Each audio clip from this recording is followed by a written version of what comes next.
After Australia became the first country in the world to ban social media for the under-16s, France could be the second.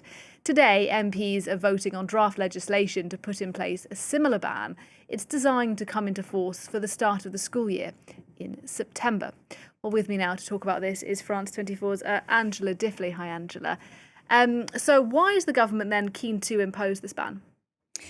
It's hugely popular. 80%, it seems, of the French, when you ask them, would like some sort of limit on screen time for youngsters. And of the youngsters themselves, 67% of the youngsters in the age group concerned, that's the 11 to 17-year-olds, more or less concerned, want a ban as well. So it's hugely popular. You know, it shouldn't be forgotten as well. I am sure that both Emmanuel Macron and Attal in the government want the well-being of French youngsters above all. But equally, it is true that there are not many pieces of legislation that they can get through at the moment because of the situation in Parliament. This is something that has broad support. Emmanuel Macron is looking at his legacy, which is slowly diminishing. And I'm sure that's a reason as well that he's very keen to have this thing pushed forward. The reasons, everybody knows it's considered harmful for young people. It's addictive. Social media are, addictive, time wasting. They're harmful to their mental health. And that is when they are not actually accessing content which in some cases can push them towards suicide or pornography or self-harm and eating disorders. There's so much harmful content that they have access to once they're on social media. That said, there are people who oppose the ban. The social media companies themselves have been saying that, look, if you do this, you'll push them to darker parts of the internet. They would say that, wouldn't they? But equally, there are many people who say, you shouldn't be depriving children of, or young people under 15s of this. For many of them, it helps them make friends. You should be getting tougher on the social media companies and making sure they eliminate any possible access to harmful content. So that is another argument. The other argument is that, kids will get around this. And when it comes to those kind of litany of issues that you mentioned, mental health being one, do we know whether a social media ban is likely to work?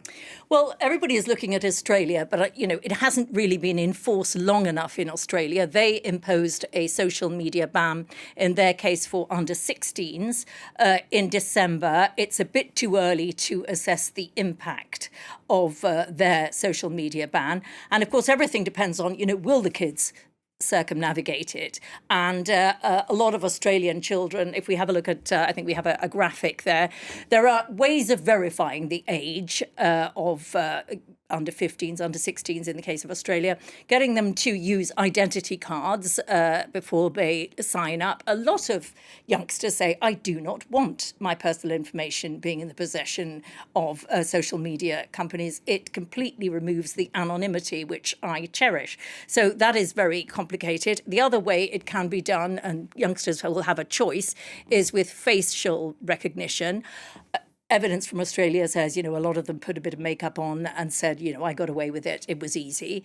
The other one there that we have is age inference, whereby they assess from your use of social media what age you might be, which is actually pretty accurate, it seems. That's another way of doing it. But a lot of Australians took up virtual private networks, VPNs, in a bid to avoid all of this. VPNs, of course, bypass all of this because if you have a VPN, then the social media companies don't know which country you're in.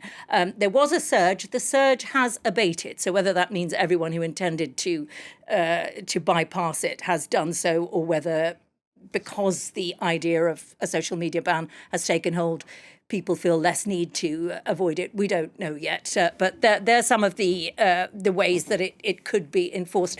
The other thing that needs to be checked is that before, when France tried to introduce an age of majority, if you like, for use of internet, 15 years, it came up against European Union laws.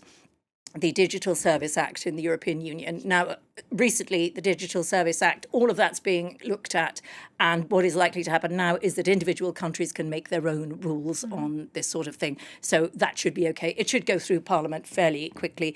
The Senate in the middle of next month, and then it will have passed most of the hurdles. All right, thanks very much.